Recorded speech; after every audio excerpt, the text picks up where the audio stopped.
Your mic's feeding back live and you want to know what you can do about it. I'm going to get just a little technical. So here's a microphone.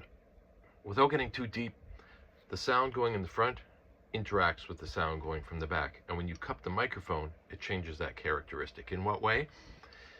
Two ways. When you cup a microphone, it changes the directionality, which means how well it hears from the front and how well it hears from the back, and it changes the tone. So what I want to say is understand that there's a trade-off, and I get that holding the mic a certain way is comfortable or it looks cool. Let's be real about it. You're doing it probably because it looks cool and you see other artists doing it. So I'm not here to disrespect that.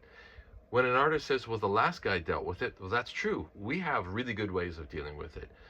And so when a microphone starts to feed back, we find that frequency and we dip it out a little bit. And then another one pops up and we dip it out a little bit. If we have to turn a mic way up or you're cupping a lot, we have some really cool tools, but the main tool everybody has is pulling those frequencies out, and that just has an effect on how it sounds in the end. We're going to lose clarity, we're going to lose power depending on where those frequencies are. And you know what, like imagine in your head, what does it sound like when you cup a microphone and you yell into it and it has that woolly dark sound? It just doesn't sound as clear anymore. So I can't take that sound and make it sound like what your vocals sounded like on the record. I have ways of making it better, but I can't make it sound like that.